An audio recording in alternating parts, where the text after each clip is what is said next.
Bonjour à tous, c'est Jean-Luc Haus sur sa chaîne YouTube. Aujourd'hui, nous allons parler de l'Ukraine qui va recevoir des mini-Taurus, le redoutable HX-2 Karma. Voici à quoi est capable le drone kamikaze que va recevoir l'Ukraine. C'est une petite photo que vous pouvez voir. Kiev, après une attaque de missiles russes le 2 septembre 2024, l'armée ukrainienne réclame depuis longtemps des armes pour frapper en Russie. L'Ukraine espérait recevoir des missiles de croisière Taurus, mais Berlin a toujours refusé de les livrer. À la place, l'Allemagne envoie désormais des milliers de drones kamikazes redoutables. Les missiles de croisière Taurus ont longtemps été un sujet tabou pour le chancelier allemand Olaf Scholz. Malgré les pressions nationales et internationales, Berlin n'a jamais autorisé la livraison de ces armes à longue portée à l'Ukraine. Alors vous avez une petite photo de ce drone, le HX2 Karma, qui a été conçu par l'entreprise allemande d'intelligence artificielle Helsing.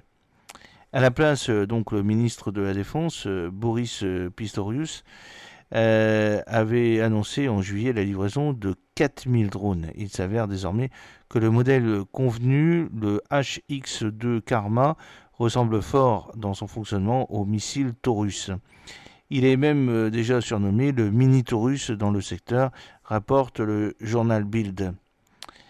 Après l'annonce de juillet, il n'était pas clair de quel modèle de drone l'Allemagne comptait fournir à l'Ukraine. L'appareil choisi, le HX2, a été conçu par l'entreprise allemande d'intelligence artificielle Helsing. Comme le ministre de croisière Taurus, il est équipé d'un logiciel conçu pour résister aux interférences GPS russes et à d'autres mesures de guerre électronique. Selon un expert militaire cité par le journal Bild, le drone analyse de manière autonome son environnement et identifie sa position grâce à des milliers de points de repère. Cela permet à l'opérateur de maintenir le cap, même par mauvais temps et dans des zones dévastées. Une fois que le pilote de drone a ciblé l'objectif, le drone s'y dirige de manière autonome. Cette capacité reste opérationnelle même si la connexion radio avec le soldat est alors interrompue. De plus, le drone serait capable d'approcher des cibles depuis la direction du Soleil, réduisant ainsi au maximum le temps de réaction de l'ennemi. Un autre avantage, il disposerait d'une portée jusqu'à 4 fois supérieure à celle des drones kamikazes ukrainiens actuels et serait équipé d'une charge explosive suffisante pour détruire des chars russes.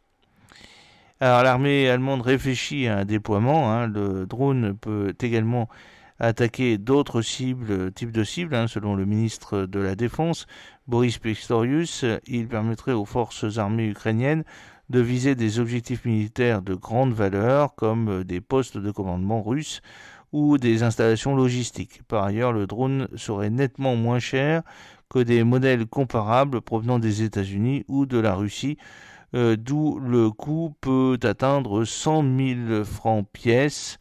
Alors, le mini Taurus a déjà été utilisé en Ukraine, où il a apparemment été perfectionné dans des conditions réelles. Ces livraisons devraient débuter à partir de décembre à raison de plusieurs centaines d'exemplaires par mois. J'espère que cette petite vidéo vous a plu. N'oubliez pas de cliquer sur le pouce pour la promouvoir, de vous abonner si ce n'est pas encore fait et de partager cette vidéo sur vos réseaux sociaux. A très bientôt, fidèlement, Jean-Luc Haut.